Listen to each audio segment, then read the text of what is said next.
All right, so thanks for everyone who joined. I have a few friends here. So to those of you who don't know me, I'm a financial engineer, so I work on a the derivatives portfolio management desk for an insurance company. But I've been investing in the recent 3 years in a small multifamily in New Jersey and upstate New York. So that's the direction in which this lecture is going to be. So I have a data analytics LLC, Envy Analytics, and I also have a real estate investment firm. And I organize a series of events like this one with different guest lectures or networking socials. So that's about me. So we have a long topic today. So the key element is valuation of US real estate. So that's the main, like this is the personal analysis I did myself for basically my own usage. And the main motivation is to find, okay, are there markets where one can invest at this time, where one is not going to lose money in the event that it's peak of cycle. So this is more of a data-driven approach. It's not so much, okay, we have COVID, you know, people are moving out of New York City to these and these locations, which could be data-driven, but it's a little bit of speculative and like events and trying to make a guess. This is more like looking at actual price, an actual price perspective and deriving insights from that. So yeah, so with that, let me start. Yeah, so on June 8th, the National Bureau of Economic Research announced a recession. So as you know, most of you know, it's 2 consecutive quarters of GDP slowdown. So yeah, so they said the peak of activity was in February 2020. So with that, this lecture is working on like different metrics, assuming it's peak. What are some projections for the future for various markets on state level, county level, etc. So there is this assumption in question, but the recession itself is not an assumption. It's a factual thing.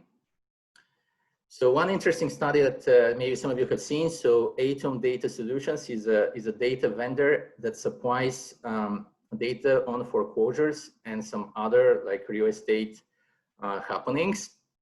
So so they did the following study. So it's a county level study. It factored in three elements. So percent of houses with foreclosure notice, percent of houses underwater, like with mortgages underwater, and market affordability, or how much local wages can pay for homeowner expenses. And you can see on the map some of the regions that are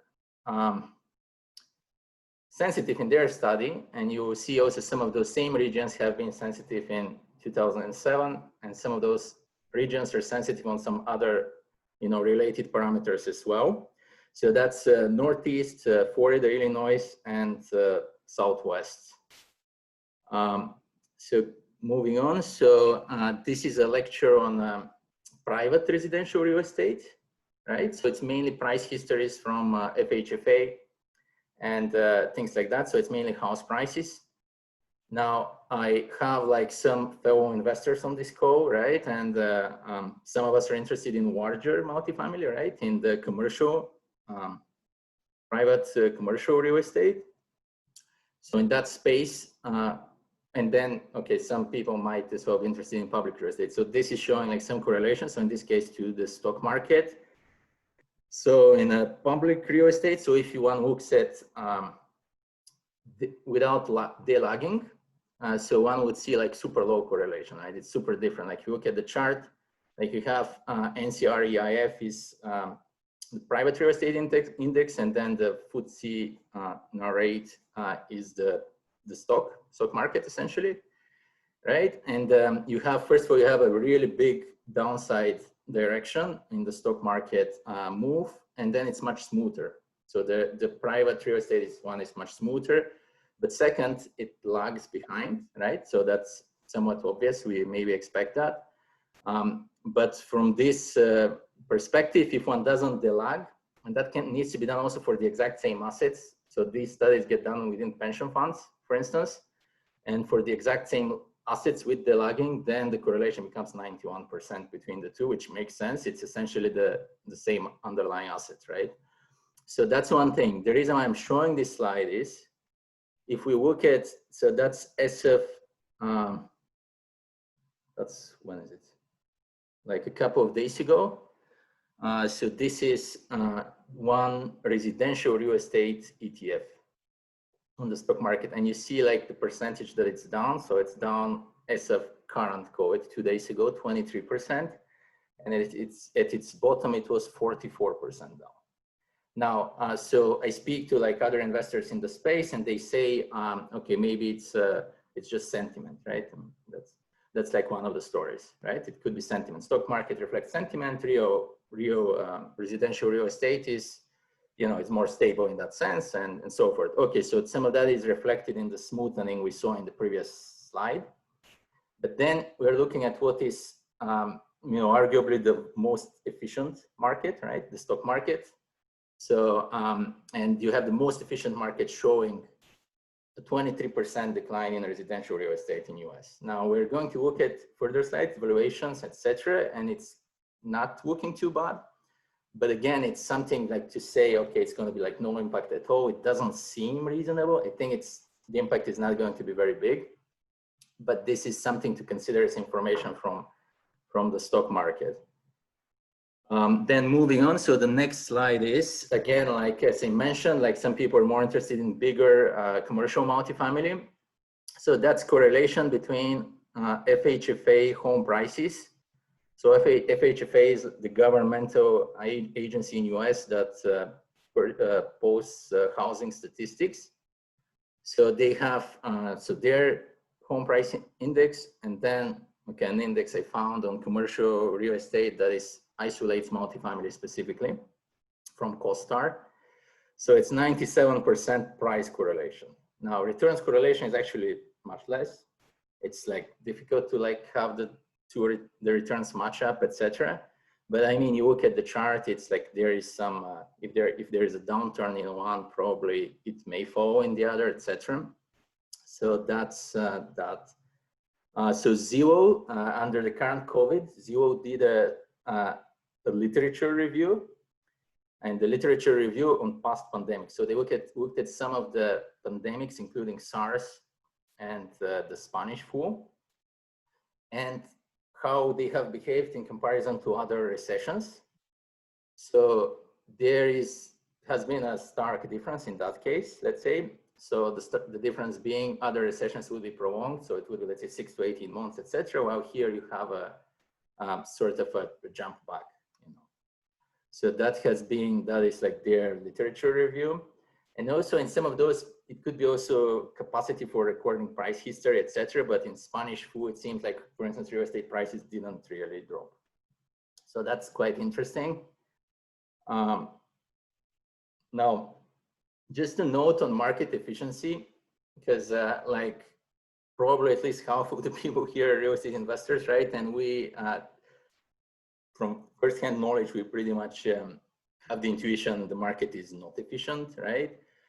Now, if you try to prove this theoretically, then it would be different, because, so here is a study from, so these two researchers, and so they're discussing, okay, the characteristics of real estate, such as transaction costs, barriers to entry, etc., right? Those are some aspects that you would think make the market inefficient, but on the other hand, some of those characteristics make it harder to prove inefficiency too, or to test a model at all, based on, at least they're doing model equilibrium prices.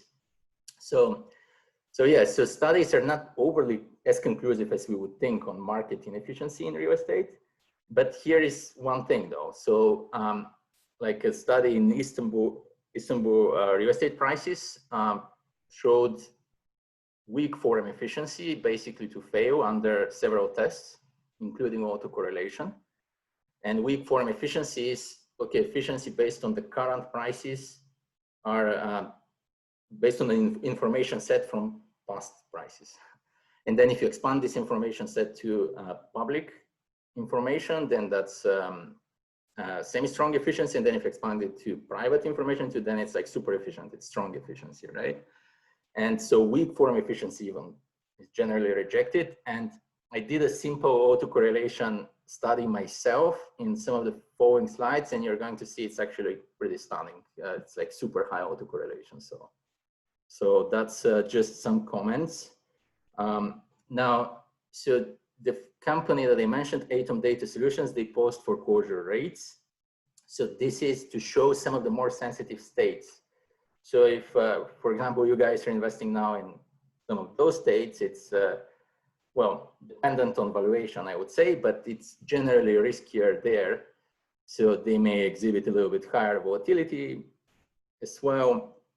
But definitely foreclosures are consistently highest in recent years in New Jersey, Delaware, Maryland, Florida, and Illinois. So those are sort of like bad apple states. They have inherent problems, etc. one can say.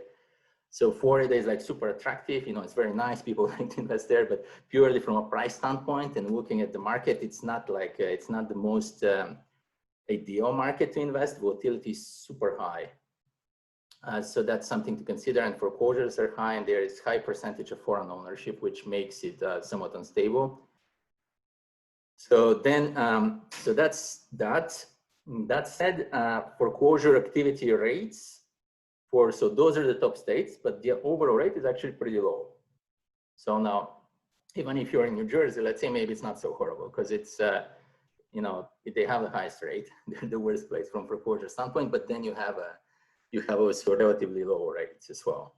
So that's something to consider, but then they were low prior to 2007, 2005 too. And the market was super overvalued in 2005, as we will see at some subsequent slides. So it doesn't mean much. It surely is on the verge of increasing or has increased already to an extent. So what happened in 2007, just like a review of price history. So those were the biggest price drops in 2007. And I just want to make sure that everybody is actually hearing me well, etc., that there's no noise and things like that. Konstantin, can you comment actually on that? I have my friend on. You're doing well, except okay, that chime once in a while comes in and out. I'm not sure if it's coming from you or from somebody else on the call. But I see. Okay, yeah, let me make sure maybe to. Yeah, okay, thanks. Okay, yeah, so just, right, so 2007, like as we know, the biggest drop in real estate, recorded real estate history, right? But now that drop didn't happen everywhere. And it happened in some places, and why it happened in those places and not in others. And that's some of the topic of this lecture. So the biggest drops were in Nevada, Arizona, California, Florida. And there were some states in Northeast as well, and Michigan, etc. Now, there were states that didn't drop at all. And when I say at all, I mean literally at all. And that's North Dakota, for instance, is one state. And then South Dakota, dependent on price source, in some price here, 3% drop, in other price source is 0. So it's literally, there are some states that dropped very 0 or insignificant. And additionally, the time that the drop took, so it took from 2007 to 2012. So on average, so nearly, well, it's Q4, so it's like 4 years and a quarter was the average time that it took in different states. And then looking at, just one moment. Yeah, so what I mentioned, so biggest price drops, Nevada, Arizona, Florida, California, Michigan, Rhode Island, Idaho, Oregon, Maryland, and Washington. And then some of the unaffected states to the right, you can see. So question is, why is that? Because like initially, so I started like researching this. So initially my thought was, oh, it's driven by I wanted to look at volatility. So we have foreclosure rates is probably a major driver of volatility. So I wanted to look at that. So, so I will show some slides on this in a moment. So here is the similar picture just for Northeast. And just one moment. So just for Northeast on county level and like on state level, so you can see some of the drops that happened, and it's pretty interesting actually. Even that, let's say we have Pennsylvania dropped only 9%, so it's the biggest real estate crash in history, and it drops just 9%. So, and that's Pennsylvania. And people tend to think of Pennsylvania as okay, it has like some areas that are not super nice, right? Partially, and then has really nice areas as well. But why is that? It's only 9%, and then you have New Jersey at 22% based on this data source, etc. And then pretty varying according to counties. So you see like, yeah, New Jersey, some of the counties, and Connecticut with pretty big drops. And then we look at New York State, and if one looks at upstate New York, it's been really much milder. Some counties barely dropped, like 2, 3, 4%, or some like 7, 8%, etc. And in Pennsylvania as well. So there's like counties that didn't drop at all. And then there are counties to the east or south that were more affected.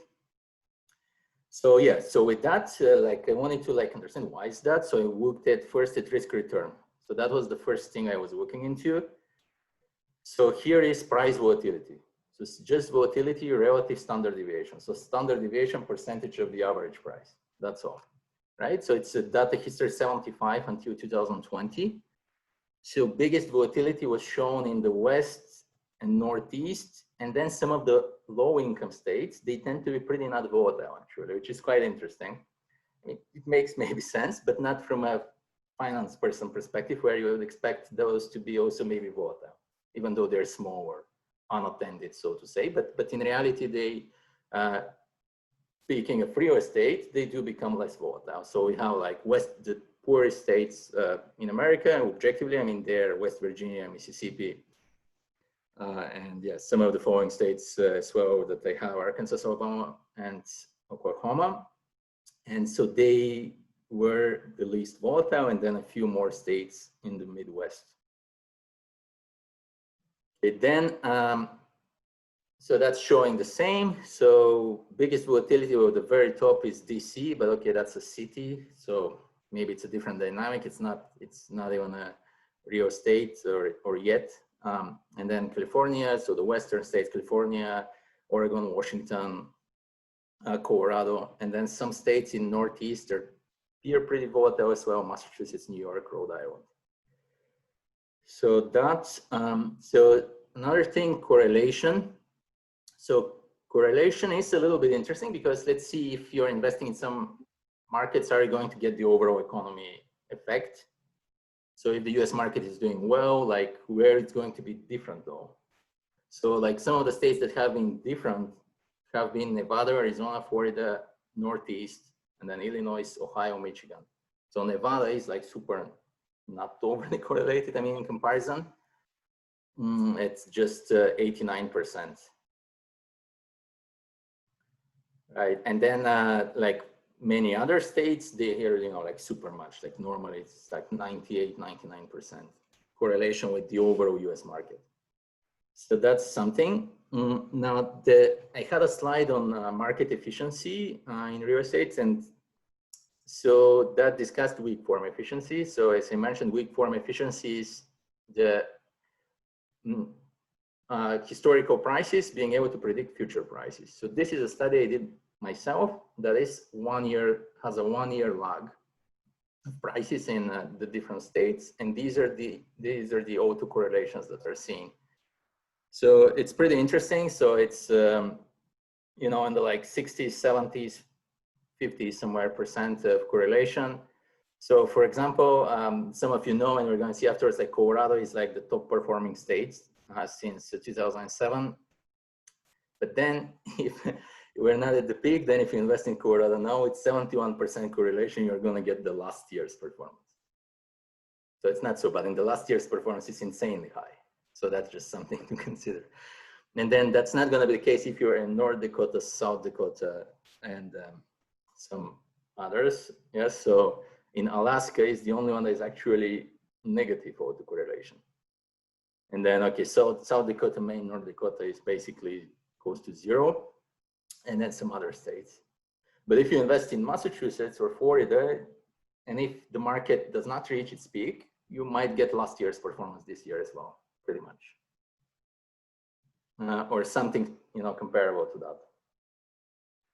So then the next thing I wanted to see is, okay, what are the risk-adjusted returns and how does the risk-adjusted profile of different markets works compared to, let's say, what I would expect to see in finance, right? So let's say in finance, usually like there's this notion in their blue chips, right? And then you have, let's say penny stocks is the worst, right? And then you have penny stocks, they're super, they may have a huge return, but their volatility is super high. And now one would expect the risk-adjusted returns of penny stocks to be, of course, less than that one of, you know, even a tech stock like Microsoft or something like that, right?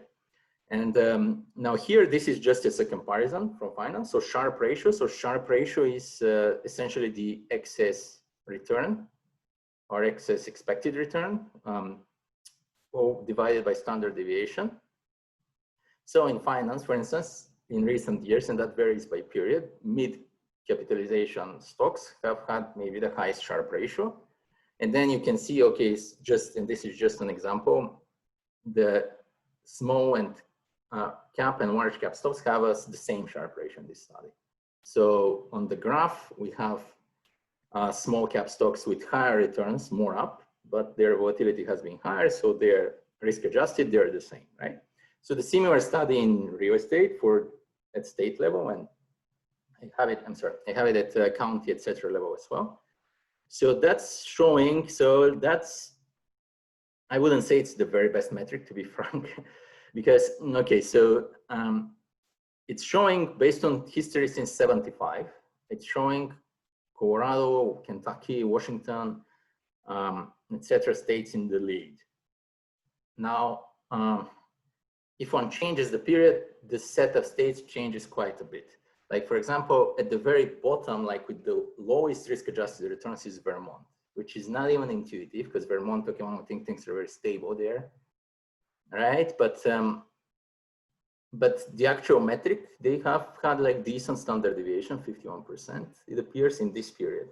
Then if one switches period, Vermont can move more towards the middle. So it's pretty sensitive, it seems.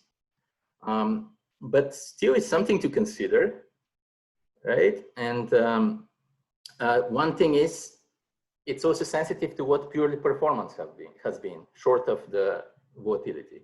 So states that performed well, like Colorado, you know, even Massachusetts, etc., they are going, California, right? They're going to appear in the left side table. And then states that don't perform too well, like Mississippi and West Virginia, they will appear in the right side table, just purely on the performance side of their ratio. Okay, so then looking at performance, okay, so that's one thing. Now, some of you are, and I personally am as well, there's on the investor forum called Bigger Pockets, right? So that's one of the things that kind of comes to me often. You know, there's always these comments, you know, for like different markets being good, quote unquote good, like with the green light kind of, for different reasons. And the reasons can be super good and super valid. You know, like say, for instance, the bottom reason here. So Wisconsin has a lot of investments from large corporations such as Foxconn, et cetera, et cetera. And, right, so that can be a very good reason. But even if this reason is super good, this is just a single reason. And in the end, you have the price historically, at least retrospectively, reflecting a set of those reasons. And that can be like a million reasons and interactions between all you know, all investors and regular like homeowners, etc. And it's just not very, I feel like it's like some kind of intermediate kind of variable to look at it like that. It's just something very partial. It doesn't tell me so much. If any kind of event happens, it doesn't tell me what's going to happen to prices per se, because there can be, you know, additional factors in place. So retrospectively, at least, we can't predict the future, even though we look by what the correlation looks like partially we can. But we still cannot. But retrospectively, price is the best performance measure. That's my personal opinion. It's not, if people say that Jacksonville, Florida, for instance, the biggest city in Florida is very quoted as a great market. Jacksonville, Florida, if you look at its price performance, as most of Florida, of course, course, it's not a great market. I mean, it's not, it's 40 days, has been super volatile. It tends to be frothy. It tends to get overvalued regularly, et cetera, et cetera. And Jacksonville 40 days, negative peak to peak since 2007. So that's just one example. But if you go by investor narratives, it's going to be a lot of reasons that are valid reasons as to why Jacksonville 40 days is a hot market. But yeah, so my view is, at least retrospectively, let's just to look at the cumulative of all those opinions. And yeah, and that's also going to be consistent with the autocorrelation studies that reject weak form efficiency. So that. So another thing for, yeah, so, and I'm making the case for, since you're looking at price performance, now we have states like Nevada that rallied 120% since the bottom, right? But then they also crashed by, or whatever, 100% since the bottom, but they also crashed by 60% and they're negative peak to peak. So, but of course, it's just the long-term sustainable growth. So the long-term sustainable growth, in my opinion, the simplest base measure is just peak to peak or peak to current, call it price performance. So it's pretty simple. The reason is, okay, I remember like being Bulgarian, I used to invest in the Bulgarian Stock Exchange in 2007. Okay, so this is to the left side chart, SOFIX index. Just to compare an example of a weak market, okay? So the market is 12 years later at, was it 430 is like 25, 30, less than 30, 25% of its peak. So that's a case of very weak peak to peak, peak to current performance, basically not recovering post the crisis. And to me, a robust market should recover. And yeah, so some of that dynamic exists in US real estate markets now. So that is very, in fact, rampant in Northeast. So here's Sussex County, New Jersey. So you look at its chart, not as bad as SOFIX in this instance, but it's still a market that didn't recover. I think it's about 30% below 2007 peak. A lot of markets in Northeast didn't recover, and I'm going to show this in a moment. So those are some of the risks that I think it's very important to look at on a very granular level and be picking like every single county and like specific region to invest in, because it's you know, it's really a very different performance that we have here in the Northeast versus other markets that have been booming in terms of population, etc. Okay, so third reason, just as evidence for this measure, and if somebody thinks we are not close to the peak currently, that may serve some opposite evidence, by the way, because we have in Zillow, according to Zillow data, these are the states that are the only states that have negative performance peak to current. And that's only troubled states. So that's only the foreclosure states, New Jersey, Maryland, Florida, Illinois, Delaware, Nevada. And then some states with the massive population issues that we know of have in recent years, Connecticut and Rhode Island. So those are the only states that were not robust price-wise, that did not exceed their 2007 price level. Okay, then, yeah, so that's the market performance in this sense. So here, retrospectively, what have been actually the hottest states. So you can see in dark green, that's Colorado, Texas. There's also North Dakota, Idaho. Those are the top performers. So here, again, like top 10 best and top 10 worst. So we can see like some of the best states, that's like outstanding performers. And to the right side, it has been, you know, very, very different. And to the right side, those are states that mostly population is not really growing there. Okay, and then on a cities level, so that's a county level analysis actually for the county that contains the city, or the city may contain the county too, dependent on the case, the predominant county to be mapped to that city. And then, so here, best performing cities. So if one invested in Denver, Colorado, it's 79% below the previous peak of 2007. So that's the best performing city in the top 100. And yeah, so it's basically cities in Colorado and Texas. Those are like, that's like killed everything else. Basically those two markets by far. And yeah, some of the worst performing, very specific cities in California. California has not performed that poorly, but it's very, first of all, California has a huge number of cities. It's maybe like 25% of the cities in the top 800 or so, or 20%, I think. And yeah, second of all, it's just very varied in performance. Like one can make a lot of money in California in certain cities. It's very, very interesting. Like, yeah, so that's that. Yeah, and some other states that are kind of, I would call it troubled, you know, not to label negatively, but in Nevada, Florida, Maryland, Illinois, Arizona, and yeah, are at the bottom. Okay, then market performance in Northeast. So again, like we discussed already, it has been inferior peak to peak, especially in New Jersey and Connecticut, are two that have been relatively weak. And yeah, now of course, except for DC, but that's city pretty much. So that has had amazing performance. And then Massachusetts has had decent population growth and is looking okay. And then the rest states, some of them have performed fine, like Pennsylvania and New York, for instance, which is interesting. Like with all the population slowdown, they still have performed okay. So incomes have grown there, actually. So that's something. One moment. Okay. Yeah, and then in market performance in the other two states close to New York City. So we have New York State and Pennsylvania has been different. I mean, much better than New Jersey. So here we see a lot of green counties as well. So some counties have performed really well. So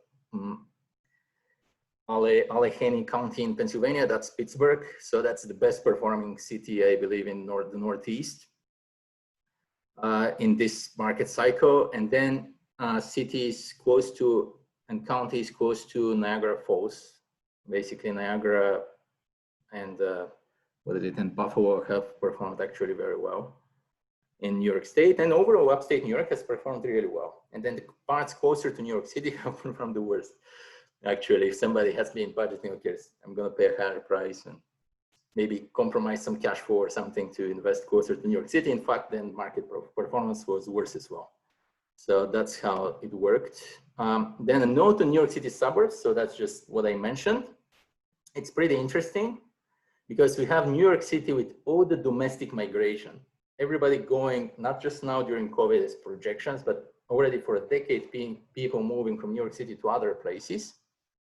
But with all the domestic migration, then helped by foreign migration and some population natural increase, New York City has done really, really well. Now, the New York Manhattan has had some issues, as we know, recently with being overpriced, and price performance has been a little bit worse there.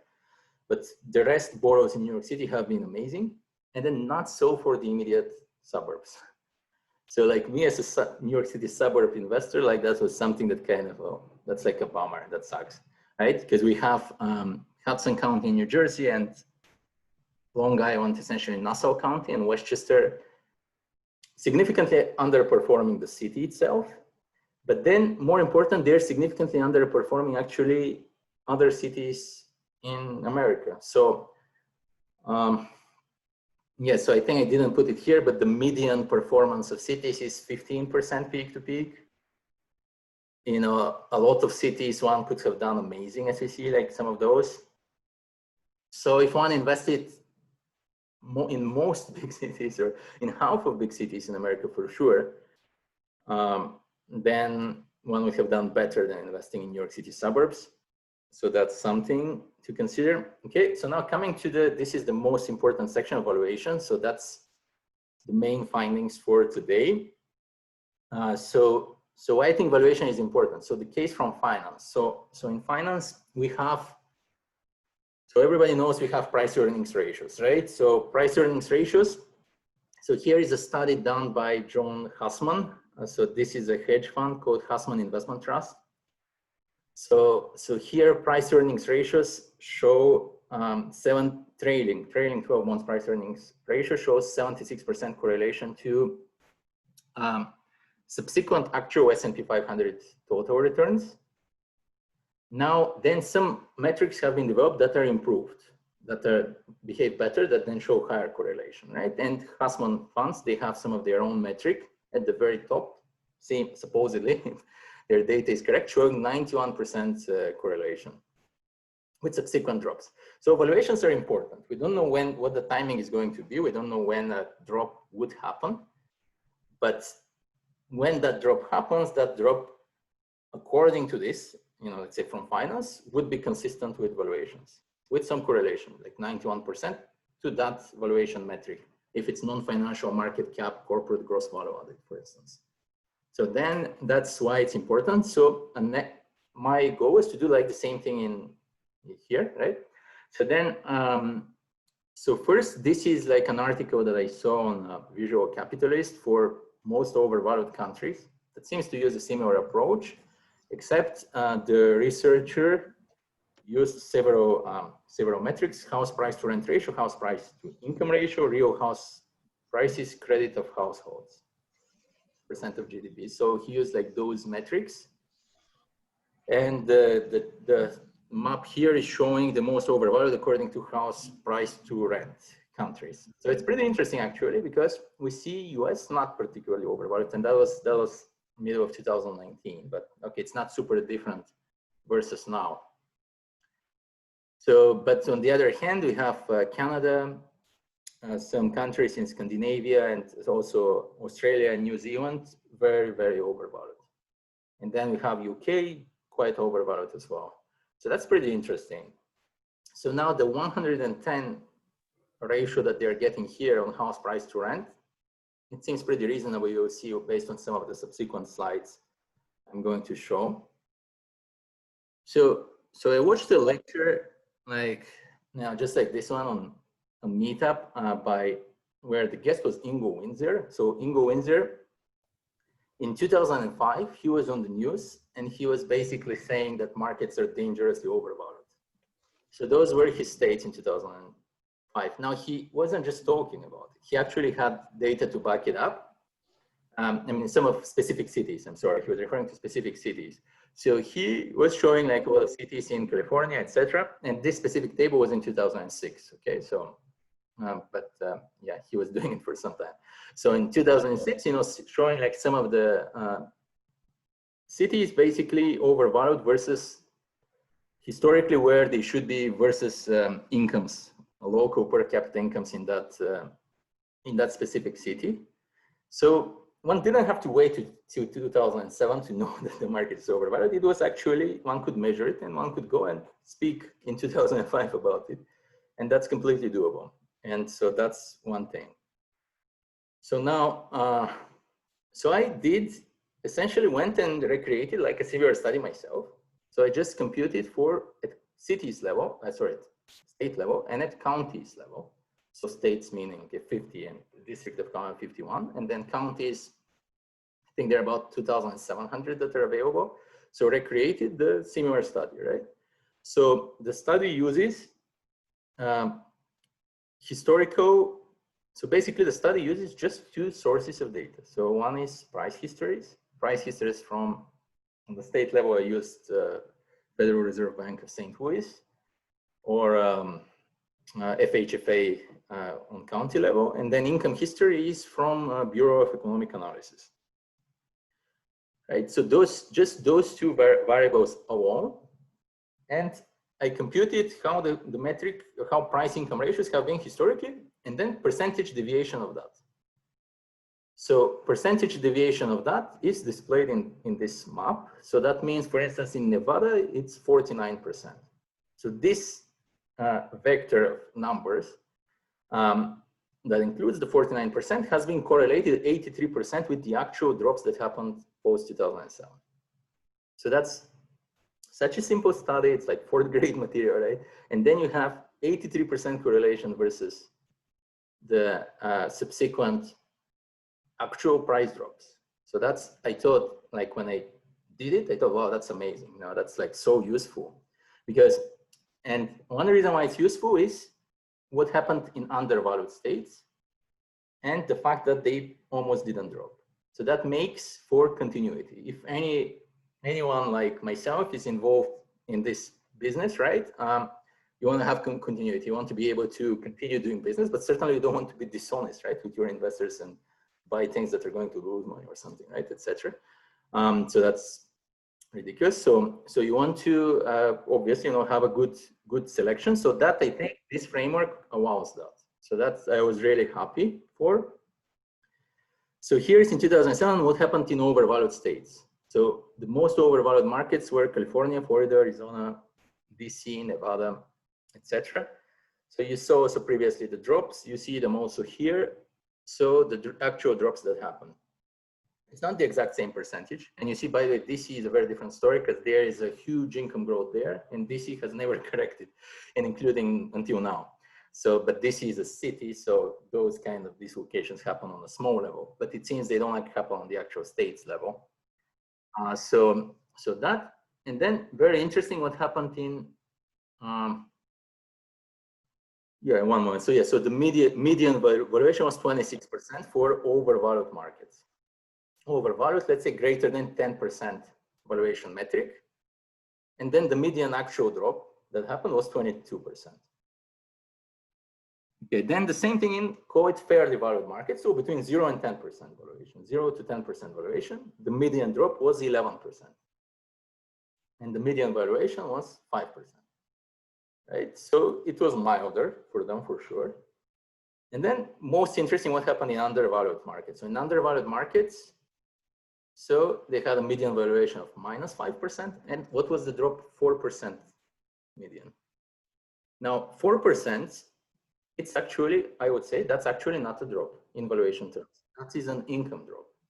So I'm going to show like some income statistics later, and 4% was the average income drop in US post 2007. So valuations actually stayed the same, high level speaking, right? High level speaking, valuations in those states stayed the same. So you have the biggest crisis in history, in real estate history, and it has a lot of, you know, like mortgage-backed securities and stuff like that, has a lot of, you know, financial aspects involved, and yet it doesn't matter if the place is undervalued. Undervalued states did not drop on valuation. They dropped slightly on income, but they did not drop on valuation. So that, I thought, was for me the most important finding for this, because that means, okay, one can invest in markets that are undervalued now and not get a hit. In the event it happens to be the peak, maybe it's going to continue for a few more years, etc. But if it happens to be the peak, one can actually invest in these markets and not get a hit. So that, and then real estate valuation, current one. So you saw like here how overvalued certain markets only were, like certain markets, like, okay, in this table, California, Florida, Arizona, etc., super overvalued. Let me just see how far I am. I'm pretty ahead of time. So, right, so super overvalued. And then the same thing, what happens in, currently, it's a much milder situation. So it's pretty interesting. So the current market is under to fairly valued if we were to make a broad statement, but there are a few overvalued markets. So, and some of them are pretty hot and some people rave about them. So if you do invest now in Idaho as well, you're going to lose money. So there are markets that are overvalued, but most of them are not. So here the overvalued markets. So Idaho, DC, Nevada, Colorado, Arizona, Florida, Texas, and Washington. Those are all of them, in fact. The rest are sort of fine. But then I would argue I would not invest in fairly valued ones at all either, because that's actually risky. Because if a correction happens, we saw before, those get a hit as well. As a milder hit, but they still do. Yeah, so this list is interesting. So why are these markets overvalued? So those, I think it's two categories. So it's either markets that really rallied a lot. So those are the best, some of the best performing markets. So Colorado, Texas, Idaho, DC.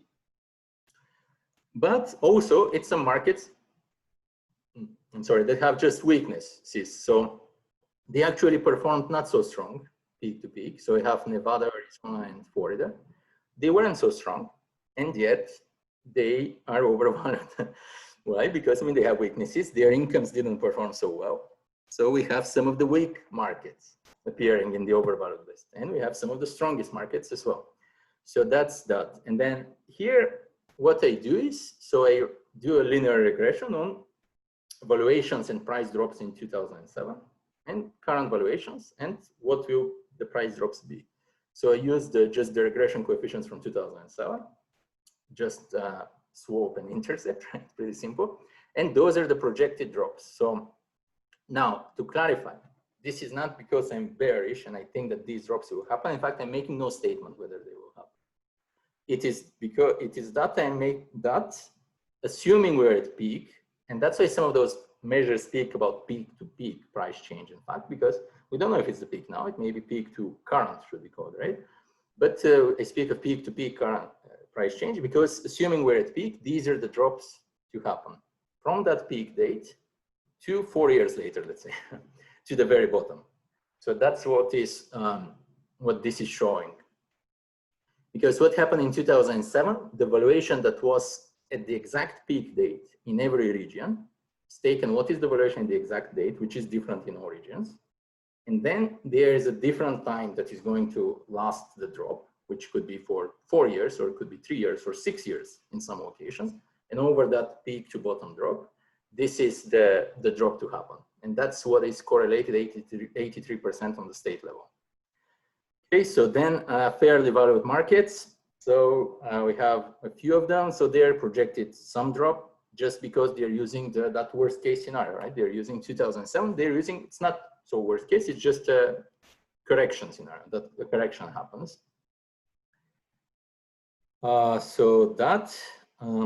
So again, I just want to repeat, in fairly valued market, material drops can happen. If it's at the peak, they can drop decently. It's not sufficient to be just fairly valued, I think, and it's not so protected or safe.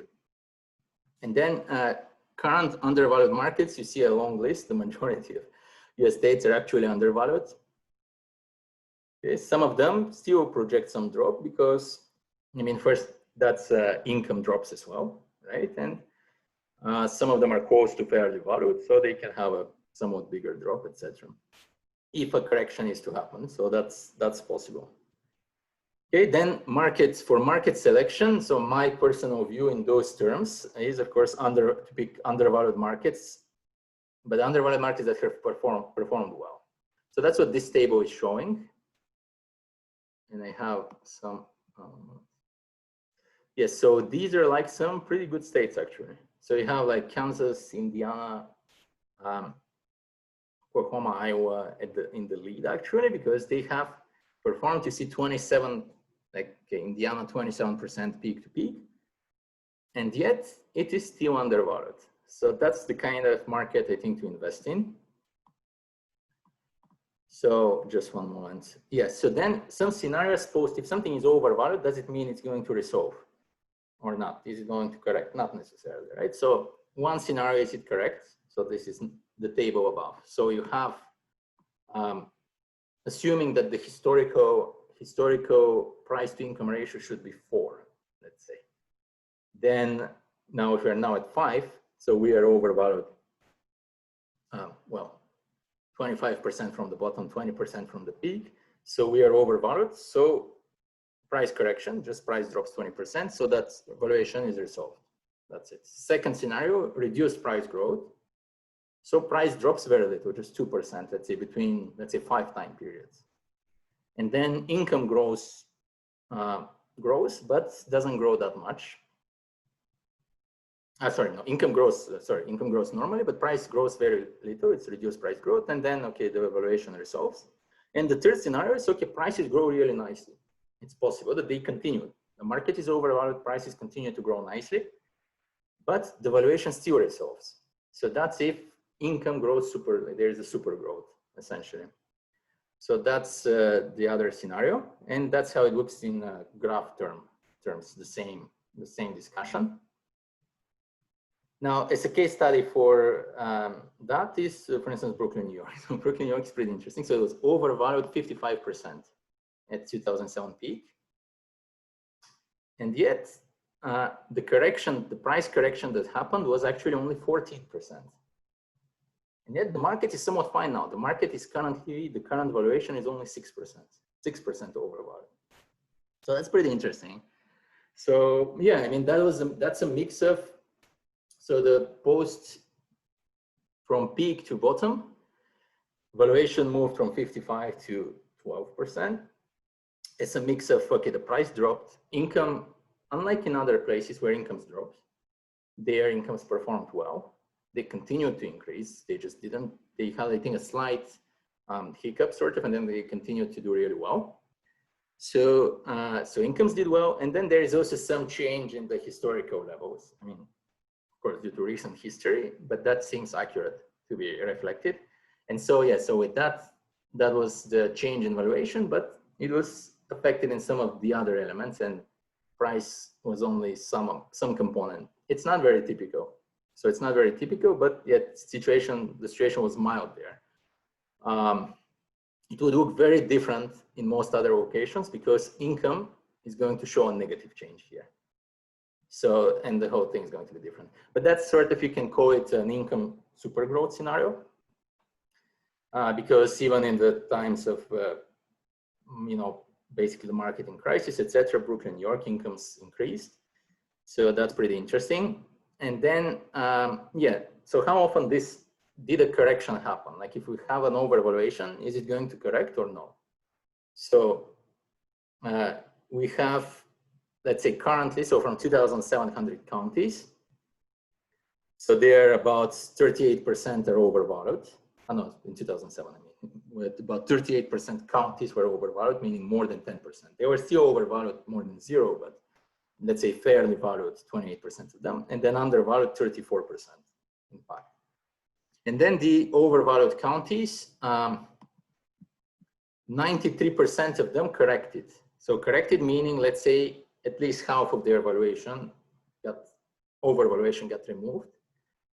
And then from fairly valued, at least half of their small overvaluation got removed in 98%, and undervalued, they saw an income drop, let's say more than 2% in 94% of the cases. So in 2007 was definitely a correction scenario, like mostly everything just corrected.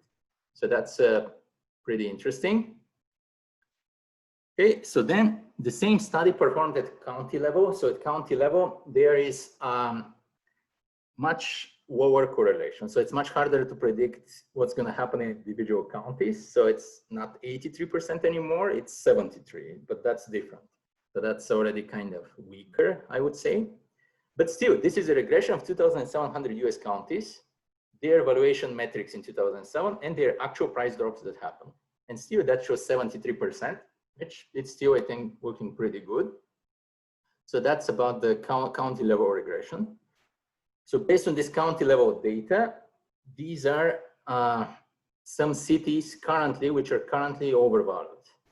So as we saw, there are just a few states that are overvalued. Mostly the market is fine, but there are some overvalued markets. So if one invested in Boise, Idaho, it's super overvalued now. And then you have okay, Las Vegas, Tampa, Florida, Austin, Washington, Fort Worth, Phoenix, Nashville. Those are like some pretty hot markets considered that are currently overvalued. So that's interesting. And then these are some markets which are the most undervalued ones. So we have Chicago, Cincinnati, Baltimore, Greensboro, Memphis, Pittsburgh, Louisville, San Francisco. So yeah, so for instance, San Francisco performed really well. And yet San Francisco is actually, and everybody speaks, the narrative in San Francisco is expensive, and it's, yes, but incomes are super high. San Francisco is actually still undervalued. So that's interesting. Okay, and then here are some good cities to invest in potentially. So best performing cities in terms of peak to peak performance that are still undervalued. So what's very interesting for me, at least, is that Denver, Colorado, the very best performing city in America, is actually its valuation is like minus 0.3%. That's basically zero. So that's pretty interesting. So it's like rallied so much, but incomes really were super high, and yeah, so the most booming market is not overvalued. And actually, but the rest cities in Colorado, most of them are overvalued, so it might get affected from that. But these are some markets where if one invested in Pittsburgh, Pennsylvania, now it's 8% undervalued, and it had a super strong performance. So those are some good markets. Also, yeah, Omaha, Columbus, Indianapolis, Atlanta, Louisville, Philadelphia are some other bigger, like well-known cities. So valuations in the Northeast, so I try to move a bit quicker from here. So in the Northeast, currently it's mostly undervalued on the state level, except DC, which is super overvalued, but just as discussed, it's just a city basically. So yeah, everything else is pretty much undervalued. On the county level, we can see very interesting case for New Jersey. So let's say myself, having been an investor in New Jersey for 3 years now, it's interesting to see because, okay, New Jersey is this foreclosure state. It's the super weak state. It's a state that last crisis dropped more than New York State and dropped more than Pennsylvania. And I would have thought it's because of its foreclosure status. But no, it was just more overvalued in 2007, and now it's actually not going to drop. And now the only county that appears more sensitive to dropping is Hudson County, which is, I think, 2% overvalued. And everything else is super undervalued, and so it's not going to be possible to drop. It's just way too much, I think. And yeah, Connecticut, you know, the big sort of troubled state with population and job outflow, that, I mean, the trend could change with COVID, but historically it hasn't been the case. So Connecticut is super undervalued, like the majority of its counties. And then we have New York State and Pennsylvania. So in New York State, things are looking also mostly good in most upstate New York counties, with some few exceptions closer to Niagara and then closer to New York City that are more like fairly valued or slightly overvalued. And in Pennsylvania, also, like, one can invest in many, mostly it's undervalued in the majority of places in Pennsylvania currently. Okay. So then a quick look at population and income. So this is, right, some of you have seen this chart, like this published in different articles. So it was done by Redfin. So Redfin just did user statistics study. So to the left, wait, this one is this one from, oh yeah, so yeah. To the left is basically percentage of New York users that are searching elsewhere. So it's 35%, and then destinations where they want to go. So let's say Atlanta being at the peak, etc. So that was done in April, I think. Yeah, that's okay for Q2 2020. So that's more of, okay, some of the COVID effects, etc., and what's going to happen in that sense. So user search on Redfin is showing that. So like New York is the most affected. I mean, it's also a very big city, but it's looking worse than San Francisco, Los Angeles, etc. But again, this is just one element. So this is, you know, can be major. I'm pretty interested to see, but it's only one element. It's basically domestic migration. So we'll see what's going to happen there. So population growth by US state is very, very interesting. So that has partly driven some of the well-performing markets in the past. So so we can see in the Northeast, here most of the states in the Northeast are pretty small on the map, but they have performed, I mean, population doesn't grow much in the Northeast. It's like 0 to 3-4%. And then the booming, and so this is actually over 19 years. So since 2000 population count, over 19 years. So Northeast, let's say 0 to 3-4%. But then we have Nevada, 54% population growth. Apparently not enough to drive great price performance there. But Texas, Colorado, the most booming states, and Idaho, and Utah, by the way, as well, are with enormous population. I mean, like, just look, it's like 40%, like the biggest state in America, 40% population growth over 19 years. And, you know, people made a lot of money there. So that's has definitely been the very best market, very best big market to invest in the US. So the slowest population growth, so West Virginia, Michigan, Rhode Island, Illinois, New York, Vermont, Ohio. So population growth though has 3 components. So it's natural increase, international migration, and domestic migration. So yeah, so again here, the best and worst performers.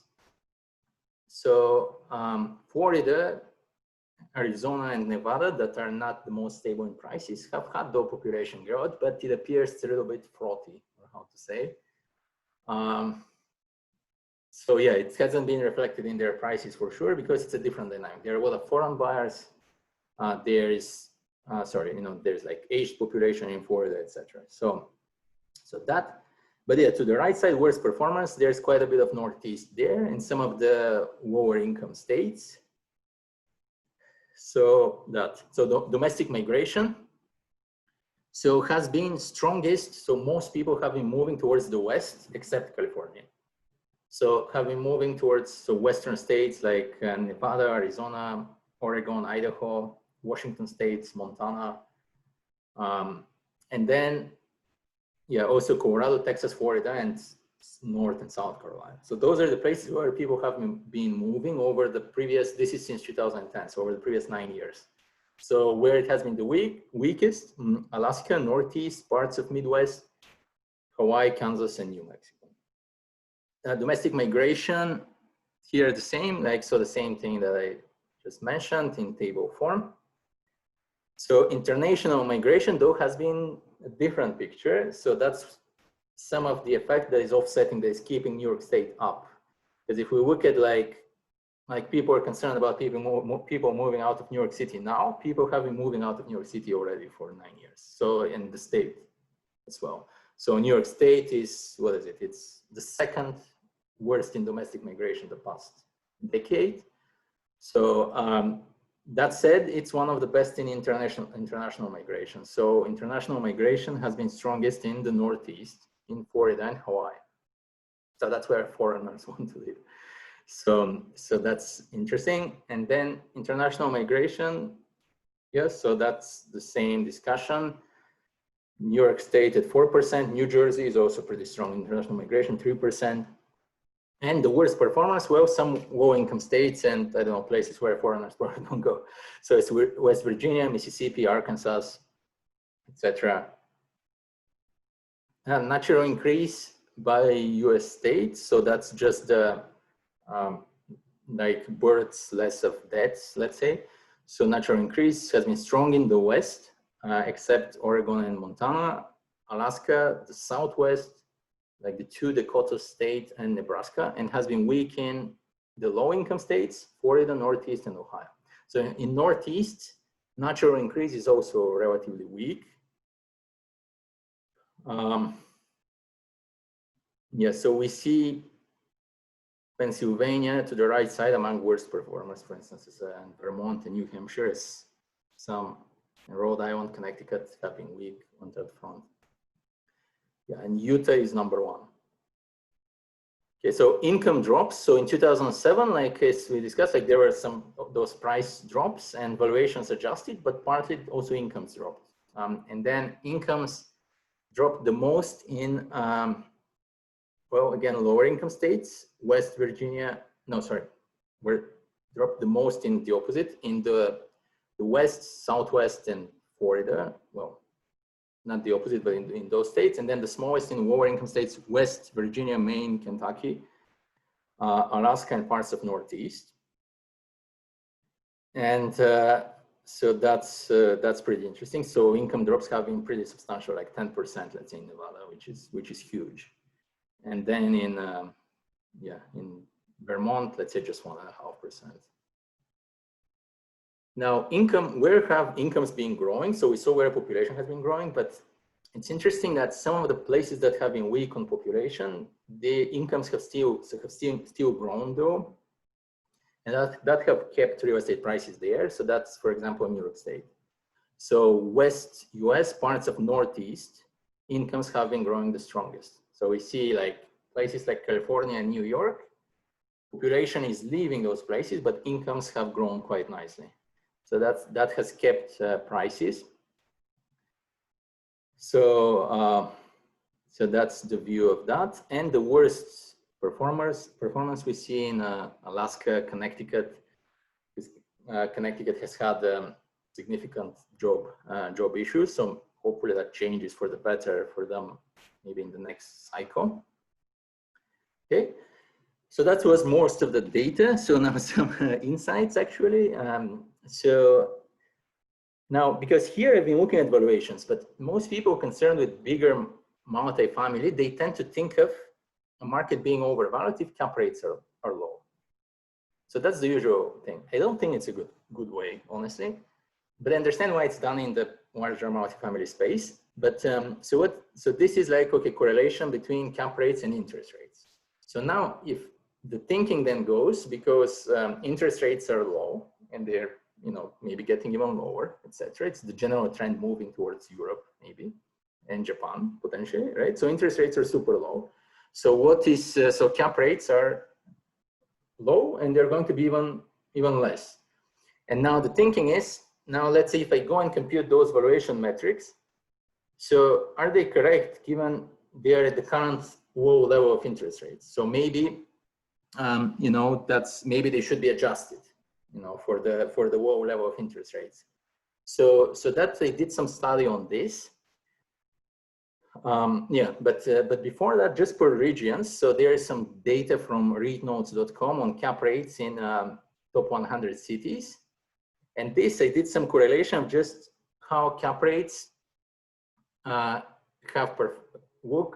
correlate to valuation metrics. So for instance, if markets are undervalued, that they're going to show the higher cap rate. So that's negative correlation. So, so let's say, yeah, so for example, so here in class C, there has been negative 41% correlation, which is pretty decent. But it's interesting, it's not the super high correlation. It's not like 80 or 70 or 80% or more, or where you can expect not to make good cap rates in markets that are well performing in price terms. So that's pretty interesting, because for me, this means you can find markets that have very good price performance, and you can get a good cap rate, like 8 or more %, let's say, right? So that's something. So now on adjusting valuations to interest rates, in finance, we have price earnings ratios, the most famous metric. And this is a study by, maybe a simple study, I don't know, by SureDividend.com, where they did, they computed correlation versus the 10-year rate, and seen also on the charts, it's negative. So, so for example, that means if the market is appearing overvalued, when we adjust it for the low interest rates, it's going to be less overvalued and this. But in fact, I will show that it seems it's not, it's different for price income ratios, for instance. So this I computed. So here I show on the chart real estate valuation or price income ratios, and then versus the 10-year treasury rate. So the 10-year treasury rate, as we know, on a downward trend, well, the nominal one, but fine. So on a downward trend heavily for many, since 1980, already for 40 years. But valuations have actually kind of been level. So they haven't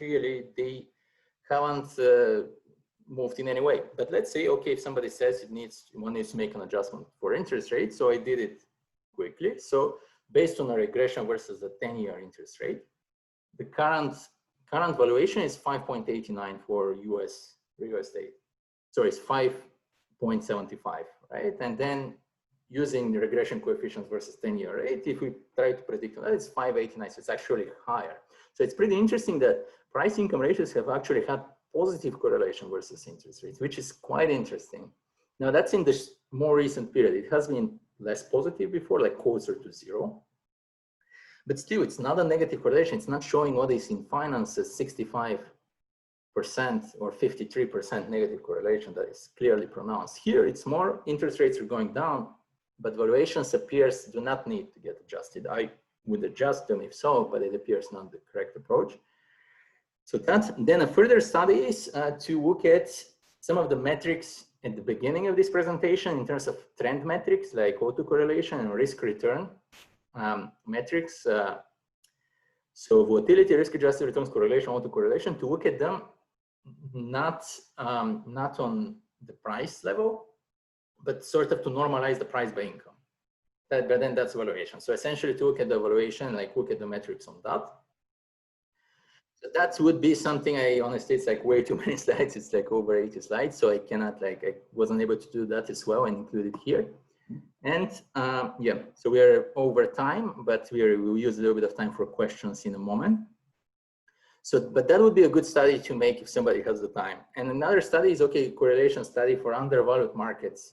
Depending on if they're undervalued because of the price side of things or the income side of things, what is going to be the future price, let's say, correlation versus future price performance and things like that. So now, so a note to investors. So as always, so my opinion, like 3 elements for picking a property and market. So that need to be present. So there are 3 necessary requirements. That's my personal opinion. Leverage marketing efficiency, what is colloquially referred to as value add, right? So you want to have like some kind of identified discrepancy at time 0. So this is, it's not necessarily renovation. It's not necessarily physical alteration to the property. It could be various factors. And so that's one, but there needs to be an inefficiency that you leverage with debt, and then you make a spread like that. Then also surplus cash flow leverage. So that's another requirement for me personally. So essentially spread of cap rate over the cost of financing levered, let's say 4 times or whatever. And then the third thing that is the value of this lecture, a robust market. So a market that has performed strong peak to peak at the current peak to current quote, but assuming we're closer to peak of cycle, that also has negative valuation, and that has strong projected drivers, let's say, for the future, population, income, etc. But undervalued markets that are strong, generally that all the metrics look good and they're currently undervalued, properties that have inefficiencies and cash flow, so this is the way to go. Those are the 3 criteria. So with that, thank you very much. And it was a long lecture. I went a little bit over time, but I appreciate everybody listening to me, and I'm open to questions. So I think I may need to unmute. Hi, Stefan. Thank you for the nice lecture and lots of information there to digest. I definitely going to take a look at the PowerPoint in details later on. Right. Yeah. If anyone wants, by the way, I'm going to send the PowerPoint because yeah, it's a lot of stuff to digest. Yeah. Go ahead, Konstantin. My question is, if you can pick like one real estate market right now, start with the state and think about a specific county or specific city, what would be your best projection right now in August 2020? Best performance, what you think? Yeah. So this, so I would pick this, we have had this discussion before. So that would be the state of Indiana currently. So that's a state that has performed 27% peak to peak, that's one undervalued. And then the best county in Indiana is Hamilton County. So that's an example. If one wants to go a little bit more aggressive, one can invest in Denver, Colorado. That is basically fairly valued. And if the market continues for another year, one would make a lot of money even just for like 1 year or something on price appreciation based on how things went there. So yeah, if it depends on what risk appetite. I would choose undervalued, so I would go for Hamilton County, Indiana. If one selects something more fairly valued, one can try Denver, Colorado, maybe. Mm-hmm.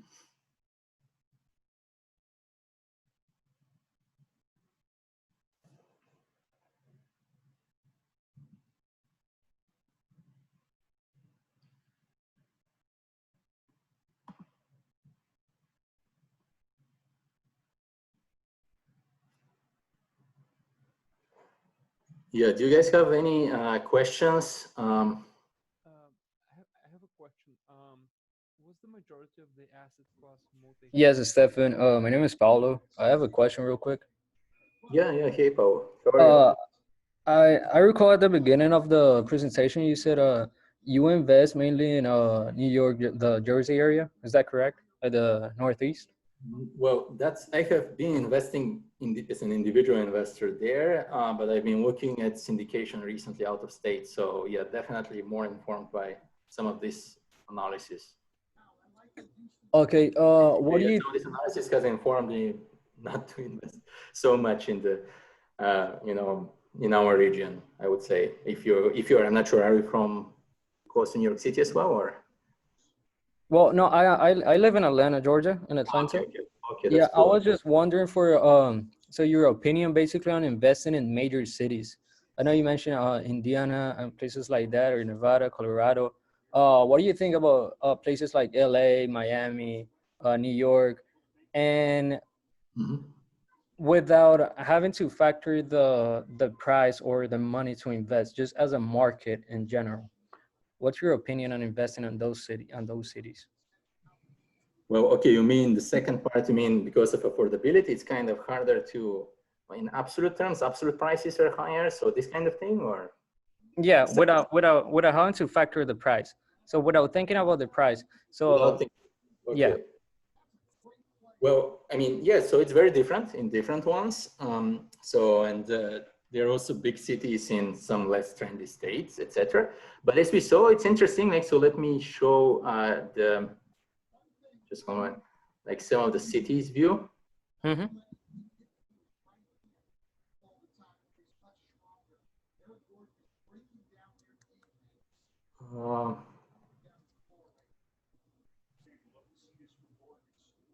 Sorry, I missed it. Ah, yeah. Okay. Yes, so I mean, okay, here to this question, the best example is San Francisco, for example, one good example. Okay, Yeah. so that place, okay, the most super expensive place in absolute terms, but notwithstanding that, then we have San Francisco is actually undervalued. So here you can see in the undervalued list, it's actually there. So that's, I would, if there were good cap rates there. Now, it's going to be a very competitive market. It's a little harder to find value at. One can also run some studies on where there's more value at, in which cities, in theory. Now, that's difficult to be pulling the inventory. But yeah, I mean, I would not invest in in San Francisco, for example, because cap rates are not high. But then other than that, it's undervalued. So from a price perspective, it's amazing. And it has been one of the really super performing markets, has done really well. So it's great. It's just cap rates are not high. But then if we look at some, I think I had the cap rates for some cities. Yeah, like here, for instance. Now this source, like read notes, they seem to be a little bit aggressive. Like for Class C, they're showing like super high cap rates, etc. But here you can see there are a lot of big cities where cap rates have been good. Let's say for Class B and C. So it's great. I mean, most people invest in the cities. So definitely this is the way to go. You just look up which cities are undervalued, where you can make your cash flow, where you can find the deal that has value up, and that's it. Sounds good, Stefan. Thank you. Yeah, cool. Thanks, Paul.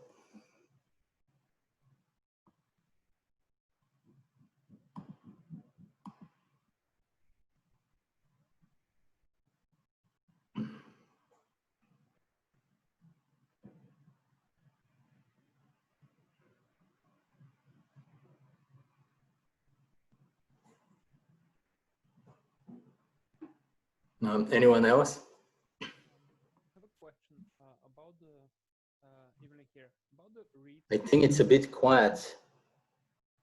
Can you hear me right now? I think I can hear you pretty quietly. Maybe if you can speak closer to the microphone. I am something.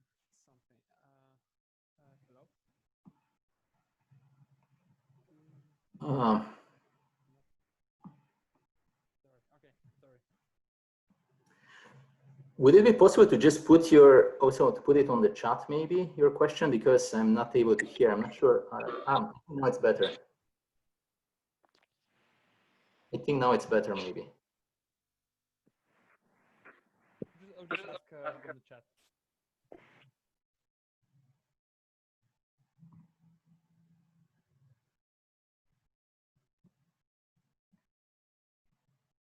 Let me see. Okay, sorry, I wasn't. Yeah, I didn't look at all the questions in the chat. Okay, sounds good. Yes, so Okay, so going on that.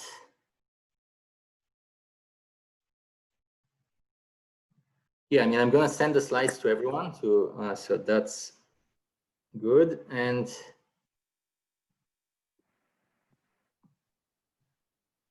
you know, how is the COVID recession different from 2008?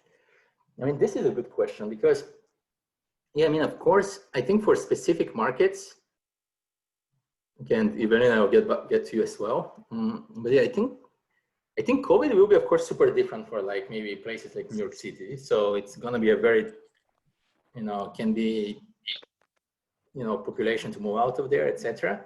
So in that sense, it's very different. But bigger picture, I don't think prices will adjust according to something else than what I showed here. I just don't think so.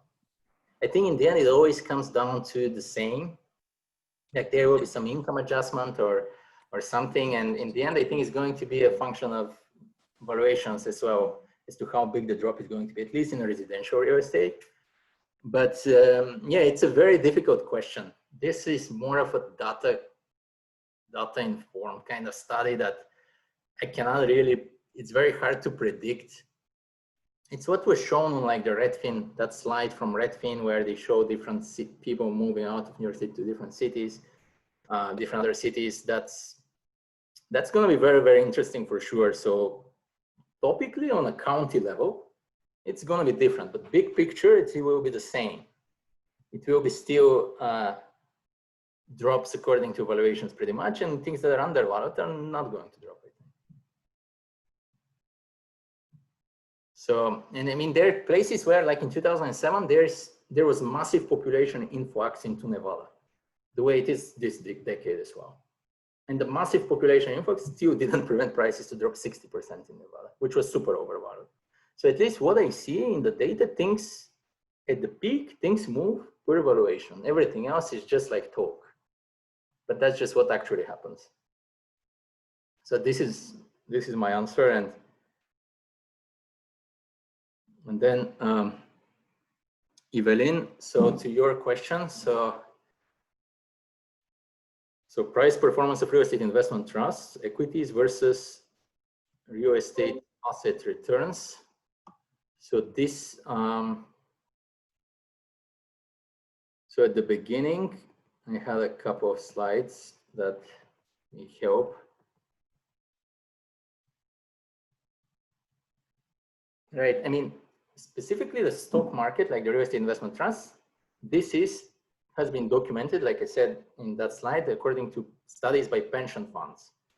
That pension funds, they would look within their portfolios. So real estate, so for real estate investment trusts, were held by pension funds, for instance, they would have lots of data, and they would look at, for those real estate investment trusts, their underlying assets, how they have performed.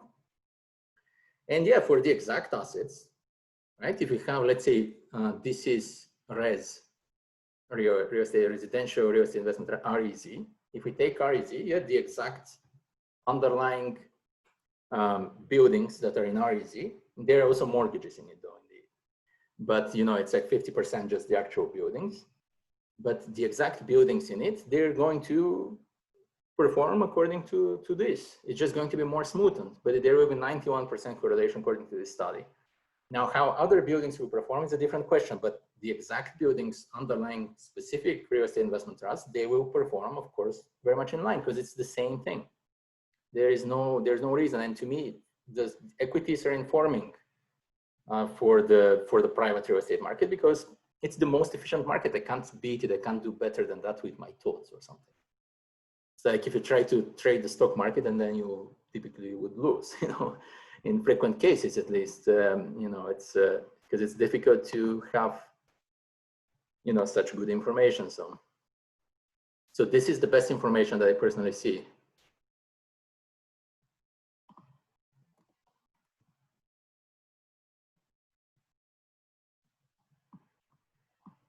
Yeah. Thanks. I think it's going to have an effect because, at least for me, with most investors that I know, like let's say here in the area, most of them think it's as if something imaginary, like the stock market, real estate dropped and nothing is going to happen, because we see nothing happening in the private real estate, right? And things are appearing fine, etc. I mean, except in commercial. Right, but in residential, they think it's going to be fine. I don't think it's going to be fine, but in markets that are undervalued, it is bound to be fine, because just I don't think it's possible much to happen in big markets that are undervalued, let's say in states. In small markets that are undervalued, like counties, things can happen because, yeah, people can heavily move out of there or something like that. It's super difficult to predict.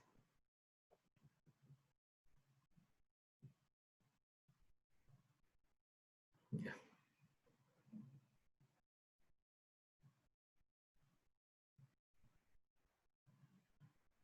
Do you guys have more questions?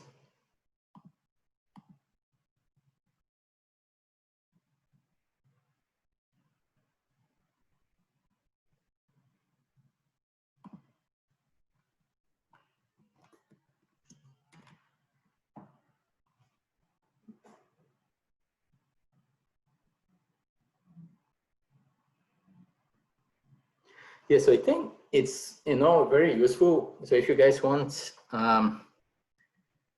to reach out to me, so let me maybe put in my email address.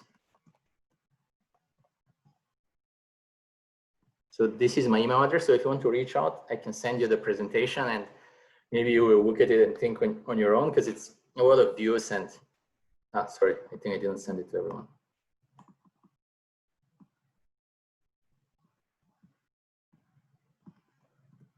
Okay, yeah, so now I put it on the chat.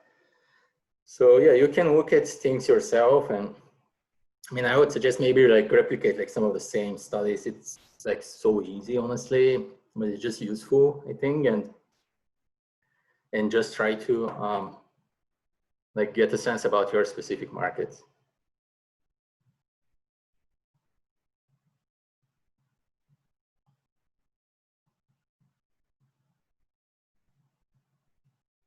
All right, any more questions? If not, I think I'm actually only 5 minutes over time when including the Q&A. So Thank you, Stefan.